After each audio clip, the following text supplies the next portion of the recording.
Hey, everybody, and welcome back to another Monday Mindful Moment. I'm Dr. Angie Anderson, and as always, I'm super excited to be back yet again another Monday with you, and I hope everyone's staying healthy and staying well. Hope everyone had a wonderful weekend and ready to start the week off with a bang. So, if you have been following along with me each and every week, you know that I have been doing a wonderful book, 52 Ways to Live a Kick-Ass Life by Andrea Owen. If you have not checked this book out, I highly encourage you to read it.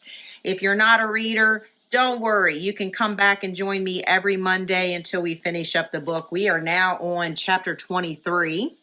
And so if you have missed the previous weeks, I would highly encourage you to go check out my website at www.serenitycounselingcenterva.com, and you can go right in there and see all of the other Monday Mindful Moments that we've been doing, and also check out while you're there the podcast we host on Wednesdays, Serenity, Wellness, and More.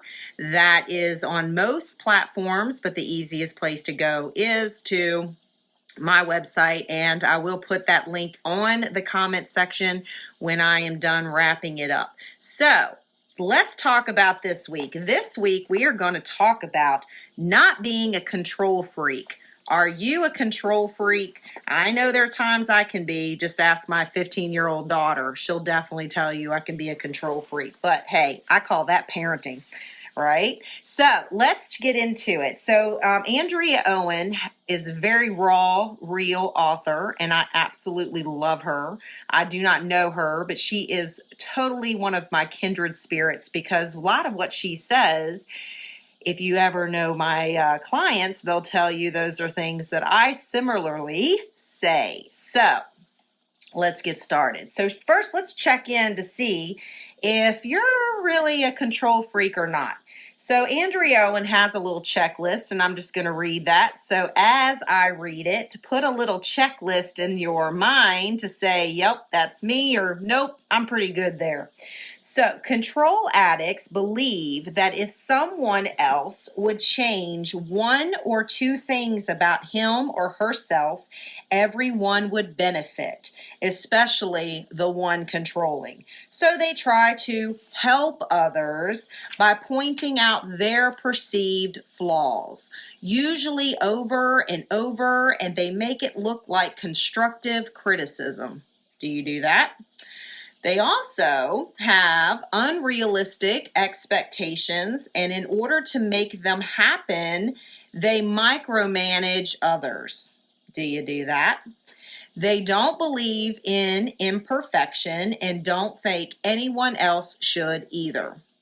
They have a hard time not knowing something and have their hands in many cookie jars at the same time. Guilty. I always say I have too many irons in the fire. That would be me. They manipulate others by presenting the worst case scenario.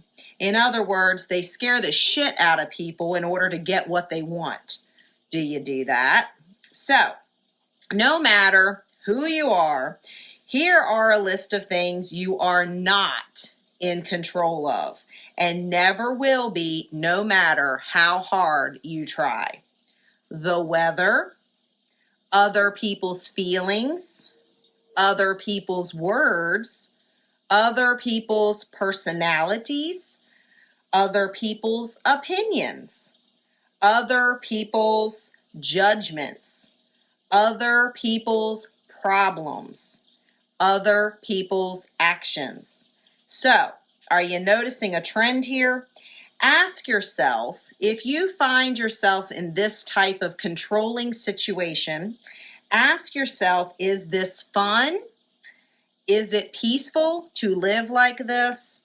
The good news is that piece by piece, you can peel back the layers, start to let go, and look inward to see what's really going on.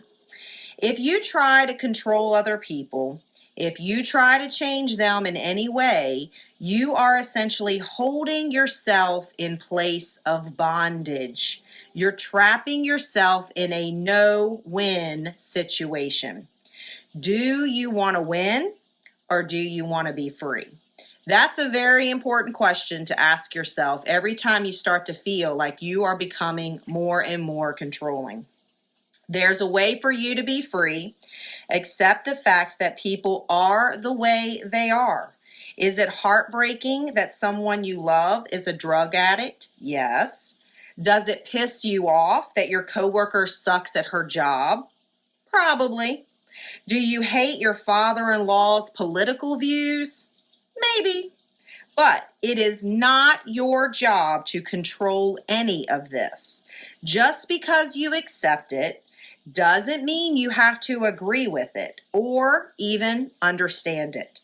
It just means you choose to be free. So, what if you took this perspective? What if other people's journey is simply their journey? So, the only thing you have 100% control over are your thoughts. I would add your actions.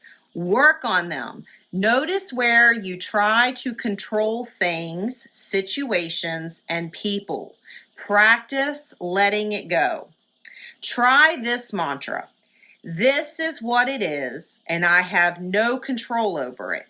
How can I feel better about this? So I challenge you to go into this week and into the rest of your life challenging your perspective when you try to feel like you're in a controlling situation or environment or in a relationship with one or two in particular people.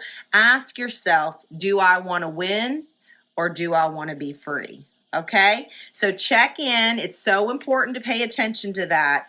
We are in a society that it feels like if you don't have a say, then you are no longer in control. That is not true, my friends. That is not true. You don't have control over what's going on. You don't have control over other people's reactions. You only have control over yourself. So it's important to challenge yourself every day to walk in ease and grace so that you can live more in peace and live more free. So I hope that this is a good message for you. If it's not for you and you know somebody that might need this message, make sure you share it because you're helping me spread my word. So if you actually, in this case, Andrea Owen's words, I don't want to take credit for hers, even though those are things I say. I'm just not a published author that says it. So I hope everyone's doing well, and I hope you're staying healthy, and make sure you go and check out my website. I will put that in the comment section right after I upload it. It is www.serenitycounselingcenterva.com. There you can find the podcast episodes. You can find these Monday mindful moments. You can also find my meditations and my yoga sessions. So I encourage you to go check that out. They are for free, but I will never turn away a donation. So if you want and you feel led to give a donation, I would highly appreciate that. So take care, everyone. Stay healthy, stay well, and I'll see you next week. Namaste.